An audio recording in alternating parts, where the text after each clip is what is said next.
Hello, everyone. My name is Makenna Lindsay, and I am a sophomore at American University studying sociology and Spanish. Today, I will be presenting my research on the forced sterilizations of Black, Indigenous, and women of color in the United States. So the forced sterilizations of Black, Indigenous, and women of color, also known as BIWOC, that's the acronym, is unfortunately a past and present occurrence in the US.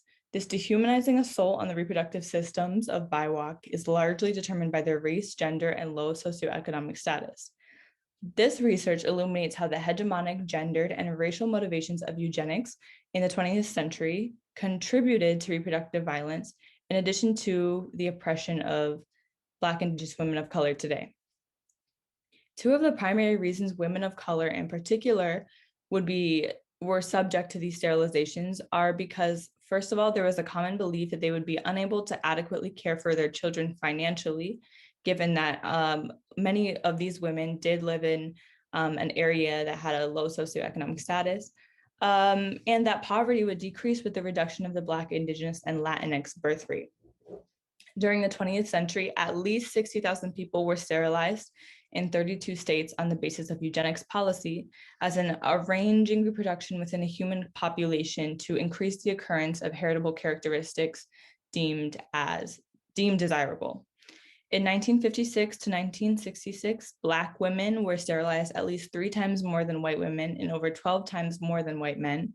In 1970, 25% of Native American women were sterilized. In 1977, 24% of Native American women were sterilized. And in terms of Latinx women, today I'll be focusing on Puerto Rico specifically. From the 1930s to the 1970s, 1/3 of Puerto Rican women on the island were sterilized. Puerto Rican women were also used as test subjects for birth control, in which poor Puerto Rican women in particular were used for this research. So the sociological theories that can be applied to reproductive violence in the form of forced sterilizations are the functionalist lens, standpoint theory, and bioethical concerns. Today, I'll be focusing on structural intersectionality as it serves as the backbone for these theories and bioethical concerns. So in terms of structural intersectionality, women of color are in a unique position in that their multiple and often complex identities render them more exposed to violence. And so this is directly related to the social and economic determinants of health that help to explain why these women are in particular were deemed the most appropriate candidates for population control, for economic advancement in terms of what forced sterilizations, would be able to achieve, and so on and so forth. In terms of bioethics, bioethical concerns are especially raised in the case of forced sterilizations in which women of color either did not understand the procedure they were receiving, they were coerced into completing the procedure, or they were convinced that the procedure would benefit society and that they would be compensated appropriately. These situations completely violated the bioethics in terms of healthcare, but also we must understand them as taking advantage of these women, and their bodily autonomy was literally stripped from them in the terms of these forced sterilizations.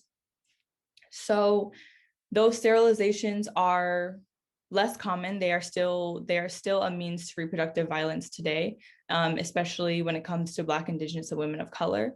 So we need to move our focus to reproductive justice as a way to counteract reproductive violence.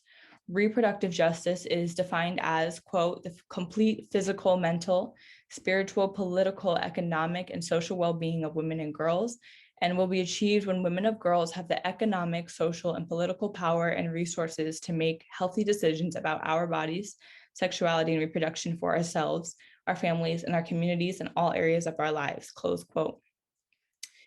Investing in reproductive justice is a commitment to the bodily autonomy and the sexual, emotional, mental, and spiritual health of our women and girls of color. There is